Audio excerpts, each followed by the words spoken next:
una dozzina di filtri 4x4. Questi erano quelli che mi ero scelto negli anni della professione. Diciamo che questa parte sono filtri diffusori o ammorbidenti all'italiana. Questi qua invece sono fog, già un po' più d'effetto. Allora, questi qua ormai dovreste riconoscerli, sono tutti Tiffen nella confezione di nylon nera. Anche questo però è un Tiffen nella vecchia confezione, simil pen, sì, plastica, e è vellutino, sì, è vellutino, un buon materiale dentro. Di questo ne ho uno solo, ed è il low contrast, gradazione 1, ovviamente tutto in vetro. Diciamo che il low contrast era stato il primo filtro per regolare, abbassare la definizione, perché ecco lì il contrasto è relativo, di un'immagine. Come lavora il low contrast? Sì, sul contrasto, nel senso che schiarisce un po' le ombre, le luci basse, e crea un leggero alone. Certo, tutto dipende dalle gradazioni. Per quanto riguarda le gradazioni, in questo pieghevole, l'opuscolino della Tiffen, quello che di questo anno qua mi indicava solamente di queste categorie di filtri il Promist, che sono qua, il Promist. E le gradazioni sembrano innumerevoli, dall'8 addirittura al 5, un ottavo, un quarto, mezzo, 1, 2, 3, 4 e 5. Io non ho idea di cosa possa fare il 5, dal momento che già il 2, che io qua ho, però è nell'ultra contrast, vabbè, il 2 di 2 ne ho, così come non ho mai comprato l'ottavo, perché è come soffiare sull'obiettivo, insomma, no? Cosa spendi soldi per fare? Ma oltre il 2 siamo su effetti veramente esagerati. Allora, vediamo di dare le definizioni con calma. Low contrast: apre le ombre, le schiarisce, abbassa il contrasto. Però questo qua faceva anche un effetto di halation, halo sulle alte luci, cosa che invece hanno poi tolto nell'ultra contrast, che diciamo è un suo parente, ma è uscito molto dopo. L'ultra contrast si vede che mi interessava e mi era piaciuto, perché ho un quarto, mezzo, 1 e 2. Ultra contrast, meno contrasto, ridistribuisce alte luci e ombre. Ah no, e no flare o halation. Qua hanno trovato una maniera, una tecnologia per cui fa le stesse cose di questo, ma non dà l'alone intorno alle luci, che piace o meno, perché se invece cercavi l'alone intorno alle luci, questi sono i tuoi filtri. I Promist prima e poi i Black Promist, che sono usciti dopo. Ecco qua, chissà perché, una delle ultime custodie, qui c'era questa bella taschina dove c'era lo spazio per metterci il tuo nome, con tanto di cartoncino Tiffen, dall'altra parte ecco, cartoncino firmato, e tu potevi scrivere, lo mettevi ed eri pronto a riconoscerli, perché nella valigia, che cacchio. Qua invece t'arrangi, e allora io ho messo un pezzo di nastro telato col nome del filtro e la gradazione. Allora, il Promist rimuove i bordi duri, la nitidezza dei bordi duri, senza apparire fuori fuoco. Dà il flare sulle sorgenti di luce, riduce il contrasto schiarendo le ombre. Ok? Il Black Promist, questo è Promist, Black Promist, tutti i benefici del Promist in una più sottile forma, e tutti. L'highlight sulle highlight flare, abbassa il contrasto ma con meno schiarimento delle ombre. Ah, ecco, no, giusto, il black, che invece se andiamo a prenderlo forse si vede qualcosa. L'unico filtro diffusore che infatti appare un po' grigio, mentre gli altri vi garantisco, prendiamolo, Black Promist 1 e un Promist 2. Vabbè, Promist 2, ancora più forte. Vedrete che questo è più trasparente. Parola di Varesco. Esatto. Questo è trasparente, pure il 2. Il Black Promist invece ha una superficie puntinata, ma ci vuole proprio una lente. Eccomi tornato con una lente. Lente è la terminologia che c'ha ragione Mr. T-Stop. Non diciamo cazzate, questa è una lente. Un obiettivo non si può chiamare lente se siamo in Italia, perché minimo ne ha due, cari youtuber. Allora, il Black... cazzo! Mi spiace, non so se riusciremo, ci vuole una macro, c'ha tutta una puntinatura. E lui copiava, vi dirò, copiava il famoso Black Dot, filtro Black Dot della Harrison and Harrison, che era uscito molto molto prima ed era di moda all'inizio degli anni 90 a trovarlo. Quindi questo qua, che pur essendo l'1, si presume che comunque ci voglia una leggera correzione di diaframma, perché insomma un po' di densità ce l'ha, mentre tutti gli altri no. Passiamo ora ai filtri fog. Allora, qui ne ho 4, però cosa succede? Ho un fog 1 in vetro della Tiffen e quindi la custodia è corretta. Un fog 1 3 e 5, qua sono andato pesante, invece della Lee.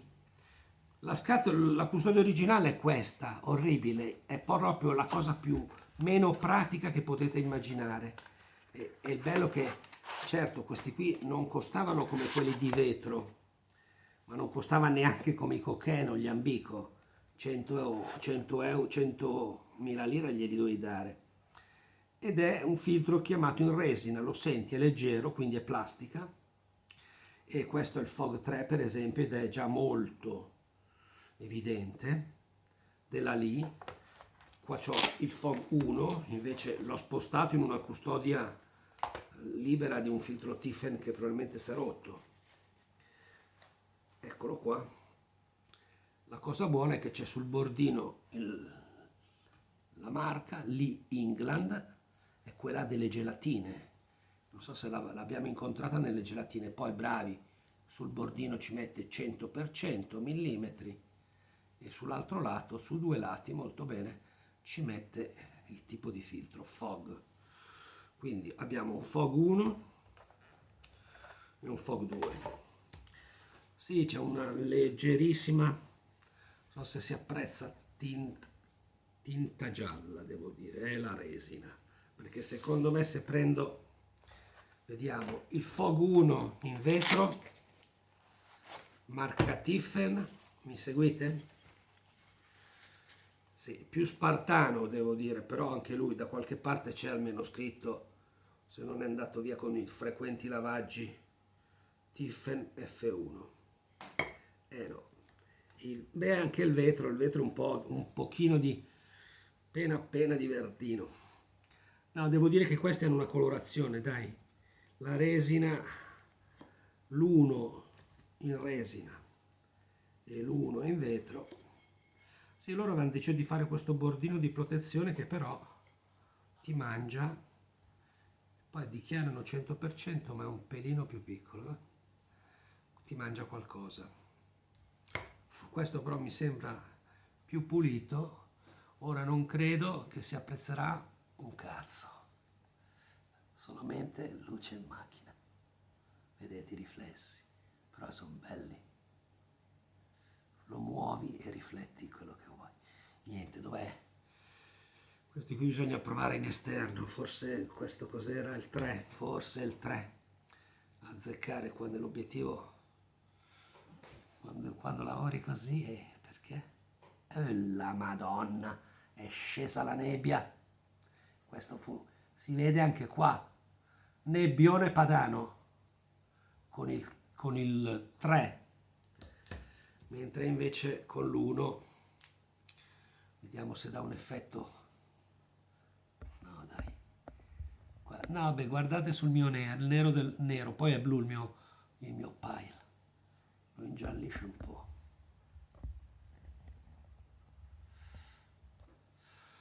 Va bene, ora sistemo e non li vedete più i miei 4x4, non li vedrete più, perché per i filtri effetti ho quelli della marca Ambico e Coquin. Ecco, diciamo Coquin che mi sa che è più giusto, alla francese. Affrontiamo un altro modo di abbassare il contrasto, di ammorbidire un'immagine. Il più vecchio, come il mondo, come la fotografia, è usare una calza davanti all'obiettivo. Ecco che siamo qua ai filtri fatti a mano, che sul canale ne circolano di tutti i colori. Questo è un sistema definitivo.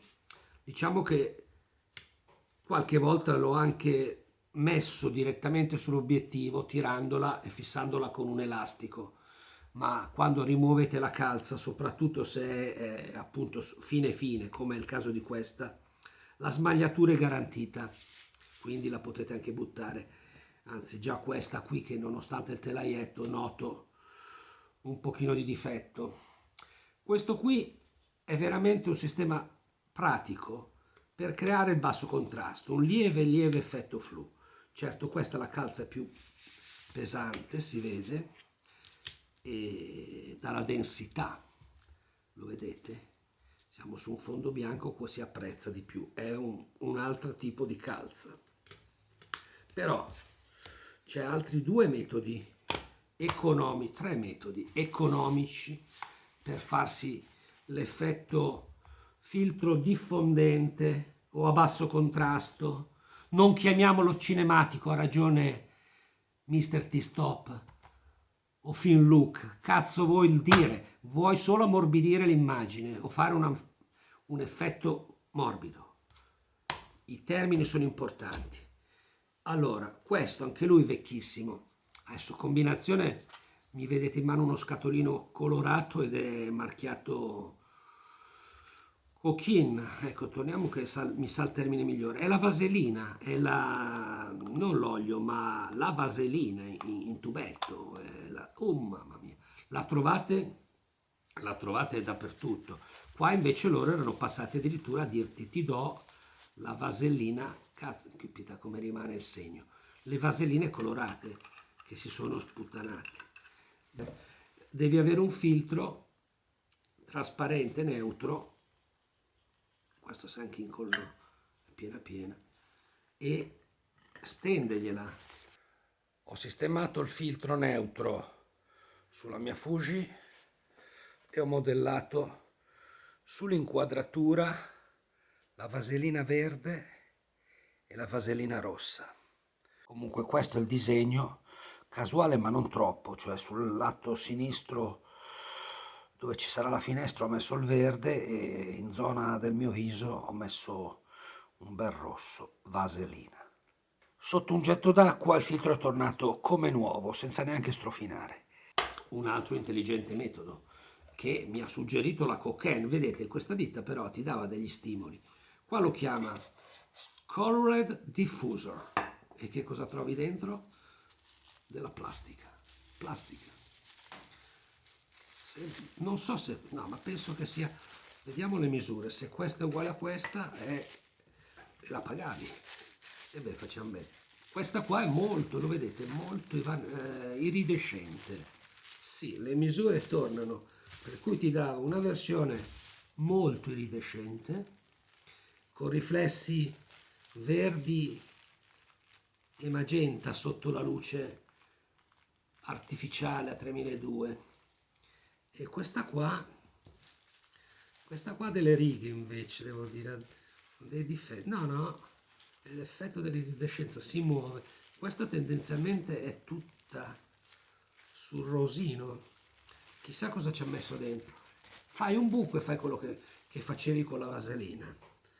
Penso che si possa fare invece neutro, senza l'effetto iridescente, che comunque fa la sua bella figura, utilizzando la pellicola, il cellophane, il rumore che fa il cellophane.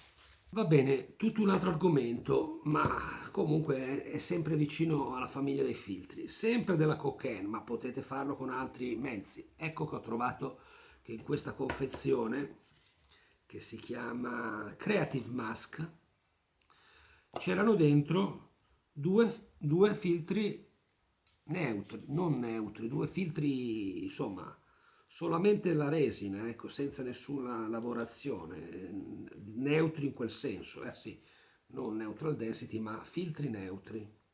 E tantissimi ricambi di questa pellicola, che ho visto non è adesiva, per un effetto come fosse quelle le pellicole dei telefonini, rimane attaccata. E cosa ci fai? Devi fare delle maschere creative, per esempio il buco della serratura o il simbolo dell'infinito per ricordare un cannocchiale, ecco, liberato, con un taglierino, meglio con una bisturi, si tagli quello che vuoi. Oppure si possono usare per fare le doppie esposizioni. Allora vabbè, te ne prepari precisamente, vediamo. Ti segni la metà, te ne prepari uno con la metà di qua e uno con la metà di qua, che poi potrebbe andare bene lo stesso, devi ricordarti di girare, e fai la doppia esposizione.